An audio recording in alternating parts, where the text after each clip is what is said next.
The Tom Woods Show, episode 627.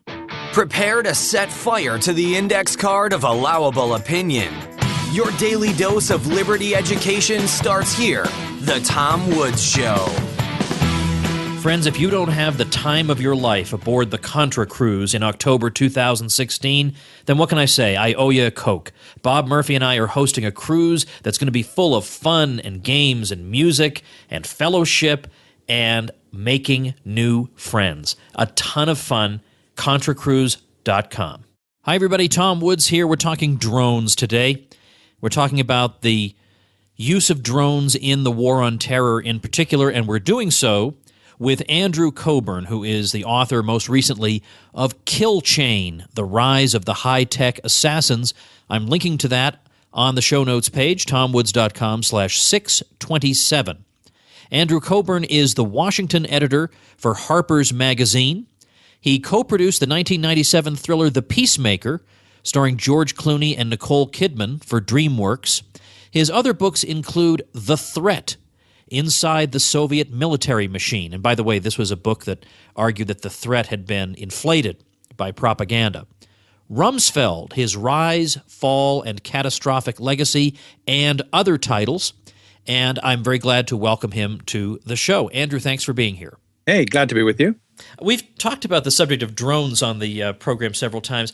I love your book. I love Kill Chain. I was just reading it. I want to start actually at an maybe what might be considered an odd entry point, but I want to talk about the legacy of Kosovo, the bombing in Kosovo in 1999, because there the conventional wisdom became, and the conventional wisdom became this way because all the propaganda spread this idea that the reason that the NATO forces were successful in Kosovo, this was just a tremendous demonstration of our technological prowess and air power, when in fact the real reason for the Milosevic change of heart was rather more prosaic. Well, that's right. I mean, the real reason for the end of the war in Kosovo was that he lost the support of the Russians. It was actually a diplomatic victory for the U.S., who, I mean, by whatever means, they persuaded the Russians to pull their support for Milosevic. So he packed it in.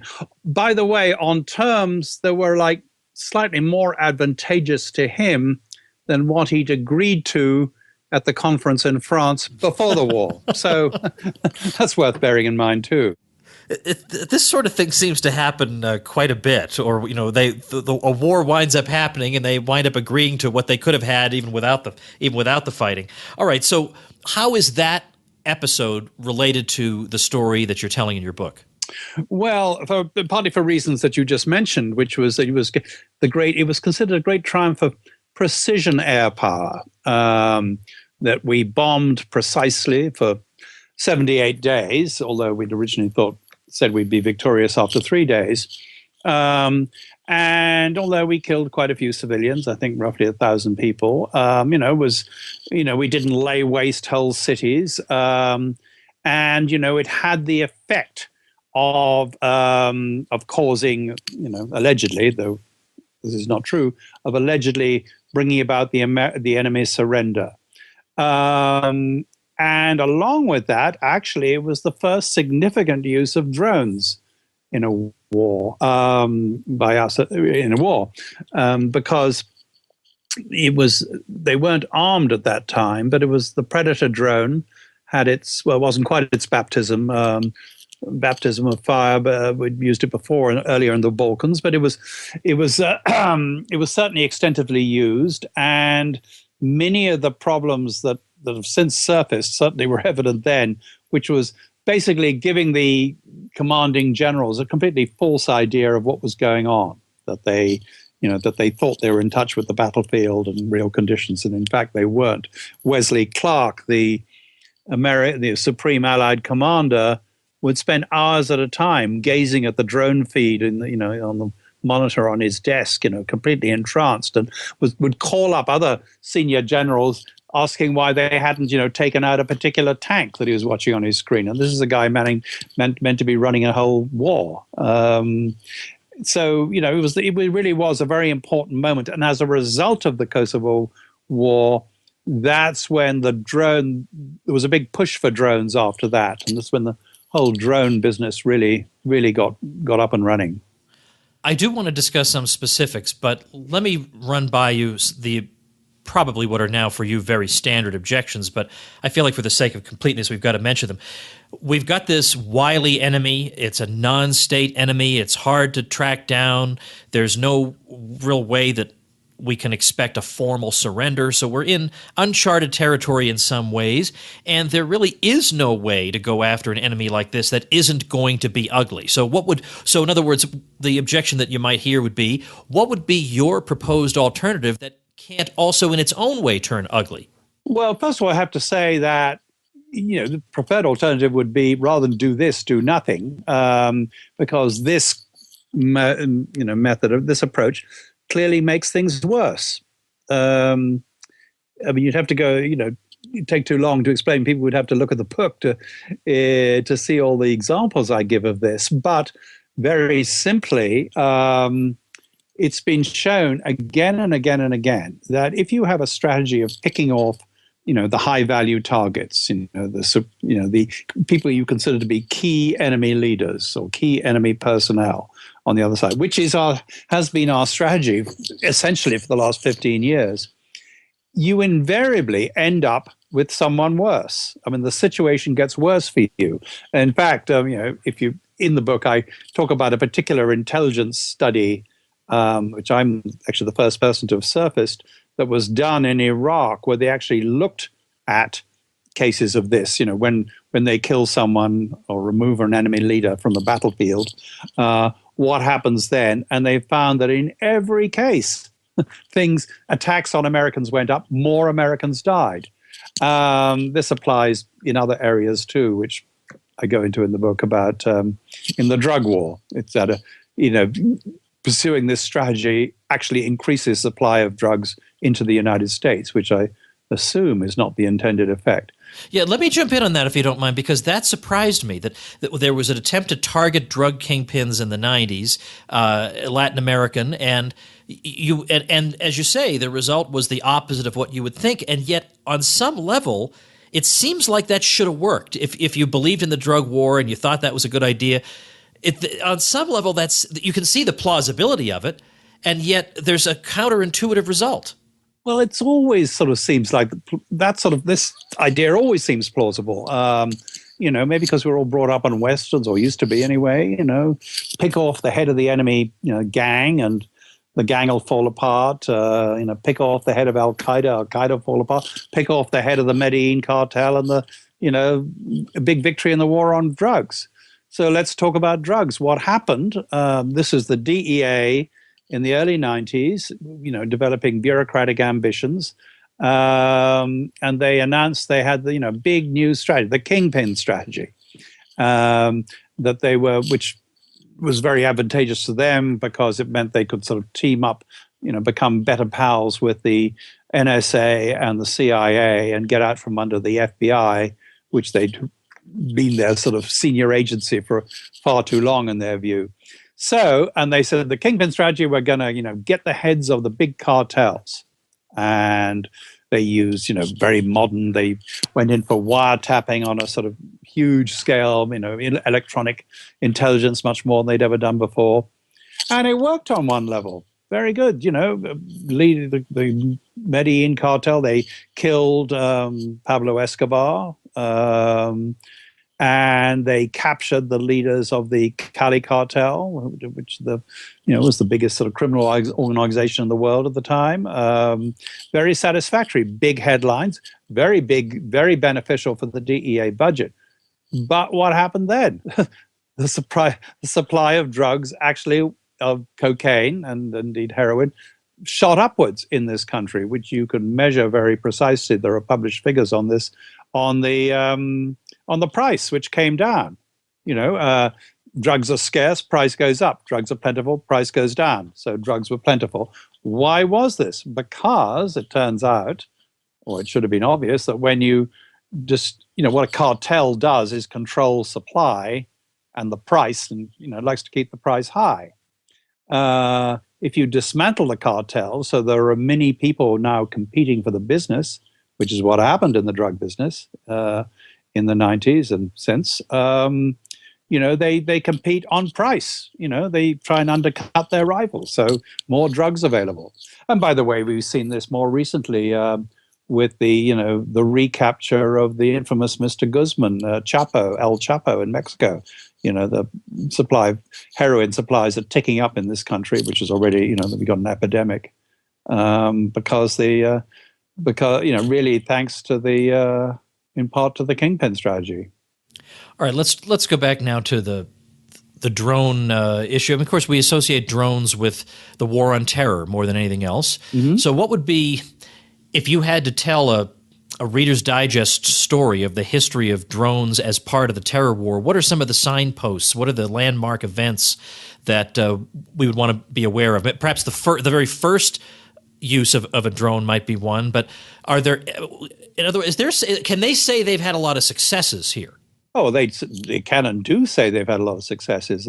Tick off the number of enemy leaders who've been killed in Pakistan, even in Afghanistan, in Yemen, in Syria, and Iraq. But if you're asking me what are the big landmarks I'd point to, I'd start with really an event in late 2000. When I think it was October or November 2000, the late fall of 2000, when the CIA flew a Predator drone over Afghanistan, southern Afghanistan, or Afghanistan actually, it was quite so much in the south.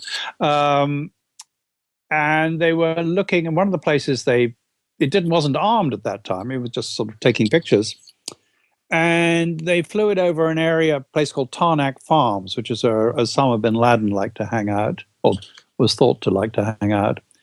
And hey, presto, it came back, or it took a picture, or it was a video of what on the screen, it seems to be a white dot, a bunch of buildings and a street, and down the street is moving a white dot surrounded by a lot of little black dots. And this was inferred to be Osama bin Laden himself, surrounded by his bodyguards, walking out, going out to lunch or going to the mosque or something. Is this inferred entirely from the visual evidence that the drone is supplying? So there's no supplementary intelligence? Nope. And even they said it would look like it would be him because the black dots seem to be behaving in a sort of deferential manner. Yeah, black dots have a very deferential way to them. Oh my! All right. Well, you might say, well, why don't you? If you blow up the picture, do you get a better image? No, you don't. I've looked at blown up versions of that, and it just become blurry. You can't see anything at all. Oh my! So on this news, this picture video ricocheted around Washington. Everyone got incredibly excited. Thought if we'd only had a missile on that drone, we could have taken out Osama bin Laden himself. I mean, this is before 9/11, but he was already a target. So they had a crash program to be able to put a Hellfire missile on a Predator drone, which, they did a good job and it worked. So that I would regard that, as the seminal moment in the use of drones as an assassination weapon. And then the next moment would come on the first night of the war in Afghanistan, October 2001, when they thought they saw a car which they thought might contain Mullah Omar, the leader of the Taliban. In fact, they were right; it did, as a matter of fact, as we subsequently found out. And they followed it, and the whole of the U.S. High Command was watching this picture. They just started an entire war, and they're bombing a whole country and everything. But they're all fixated by this video picture, which is one of the effects that drones have. And they couldn't decide. It seemed to be stopped outside what they thought was a mosque, and people went inside, and they were trying to decide whether they hit the mosque. So they went, and eventually the question got up to Bush. President Bush, can we fire a missile from this one machine at this building and maybe kill the enemy leader? Again, it's a stupid attitude. Then actually the commander of the CENTCOM, Tommy Parr, got fed up and ordered the drone to fire a missile at the car, which was sort of parked, and hit the car and blew up the car in which Mullah Omar was actually not sitting. There was no one in the car. He ran out of the mosque, got on a motorbike, and was never seen again until we heard he died in a Pakistani hospital. So that was another big moment. And then, what other ones can we point to? Well, the first killing of in 2002, when they killed a Yemeni, an Al-Qaeda person in Yemen, and who happened to be with an American citizen. So it was the first time they killed an American citizen. I mean, they didn't mean to kill an American citizen. So, then later on, of course, I'd say jumping forward without taking too much of your time, 2008, when the CIA went to the White House and they said, well, up till now, we've only been able to hit people who we can positively identify. We absolutely know who we're shooting at. But quite often, there's a chap who, looks like a terrorist, walks like a terrorist, quacks like a terrorist. So we assume he's a terrorist, but we don't actually know who it is. Can we hit them? And Bush said, sure. So that was the birth of the signature strike, which is why, which has been the preponderance of CIA strikes since, because they, or strikes by the military too, because, they don't actually know who they're shooting at, but they look to be, they have a good feeling that they're bad people and therefore feel confident in killing them. I would say January 20th, 2009 was another big moment in drone warfare when President Obama took office, because he was, the man had met his weapon, or the weapon had met its man. And he loved them. He thought they really seemed to appeal to him because they're, kind of impersonal. They're supposed to be very precise. They're rather less precise, I think, than he thinks. And, it's become the signature part of the sort of, it's become part of his legacy. So that was another big one. I want to get back to that in a minute, because you're right. I mean, the drone policy has become part of the general bipartisan foreign policy approach. Almost nobody objects to it. Even to my knowledge, even Bernie Sanders doesn't really object to it in principle. No. So is the issue? But what I want to know is the issue that you see as fundamental here, is it drones themselves, or is it the high value target strategy, whether it's delivered by drone or delivered by sniper? Well, it's both. I mean, it's, for the high value target strategy, the drone seems to be the ideal weapon. I mean, you also have, well, I don't want to, what have been called, not by me, but, human drones, these highly trained special forces squads, Delta Force and the SEALs, DevGru as it's now called, SEAL Team 6, who go out and, are trained to, to go and assassinate people. And that's been part of the high value target strategy too. I would say, drones are the ultimate expression of this because it's so much technology, there's been other sort of very vital technological aids that I talk about in the book, which were secret for a long time, like there's a thing that goes by a variety of names, but we can call it Stingray, which is a way really of locating a particular cell phone.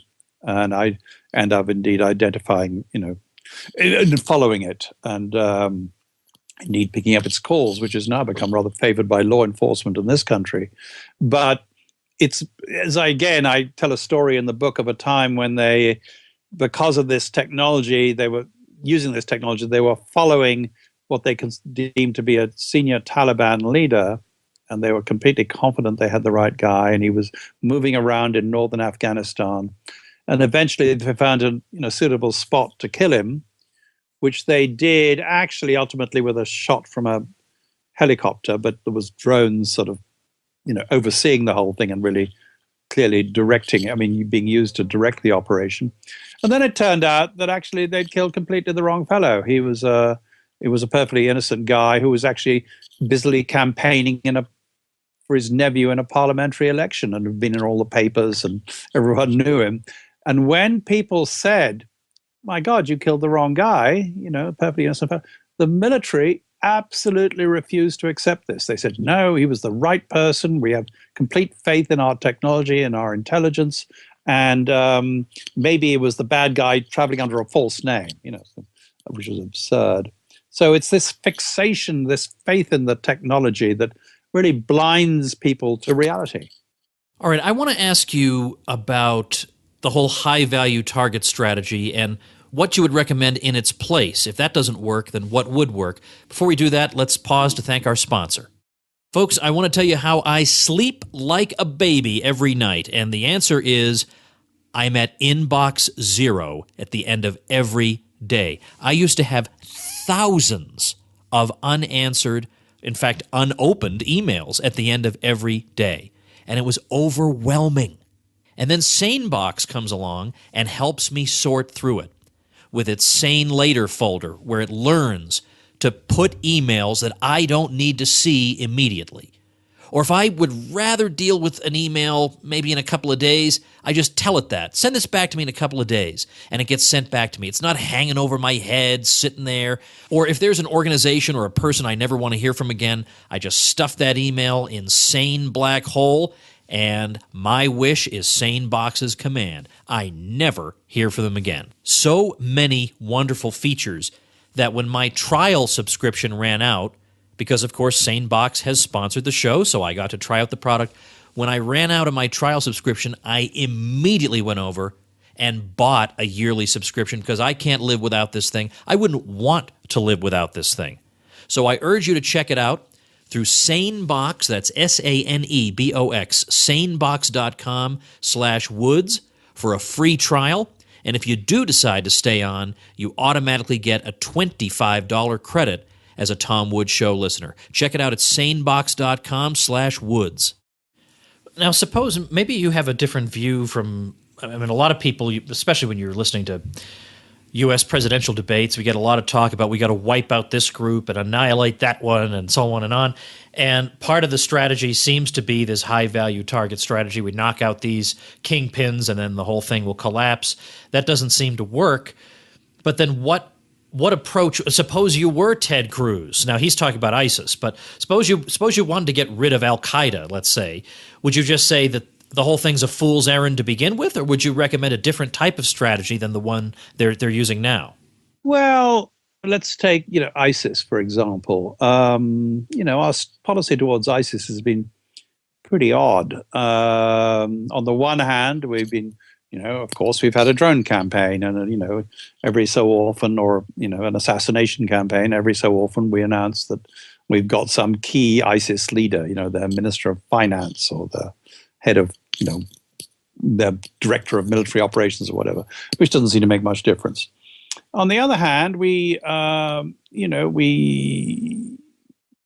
for a long time we enabled.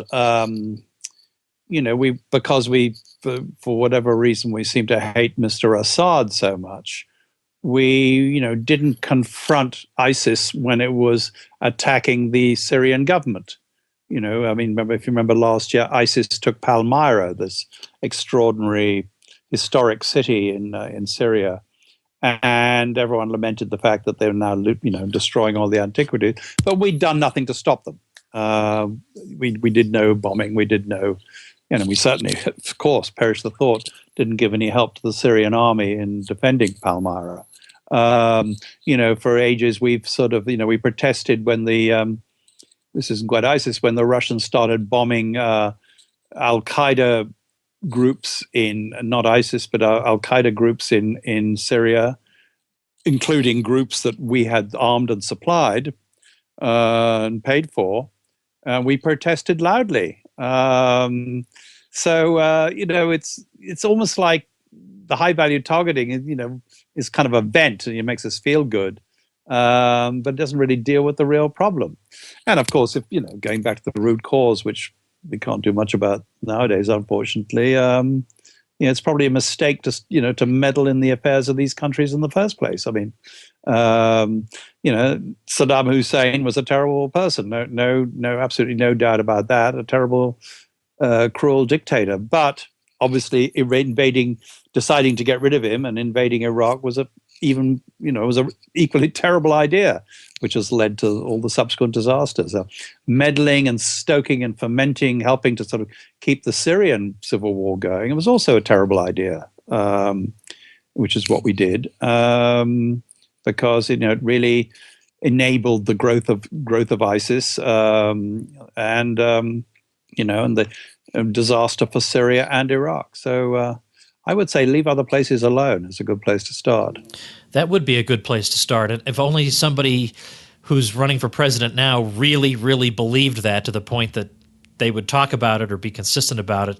It's very frustrating. And what's also frustrating is that the public just does not care about the drone issue at all. I mean, when we think about Vietnam, they cared then because they saw so many Americans dying. Yeah. And then they cared a little bit when they saw Americans dying in Iraq, but it wasn't really that many. Mm-hmm. But when it's unmanned drones killing people who, even if they're innocent, the view of a lot of Americans is, well, they may be innocent, but they're basically guilty. That is a recipe for institutional inertia on the subject of drones. There's no incentive for them ever to change the policy. Well, that's right, and that's part of the great appeal. Just like the volunteer army was a reaction to what you said about Vietnam, to sort of take war away from the people, so people aren't as directly engaged. And then now they've taken the people completely out of, at least with drones, completely out of war, because you use using what seem to be robots. I mean, they're not really. I mean, they're controlled by people sitting in Nevada or wherever, but. It is very helpful to anyone who thinks waging war overseas is a good idea.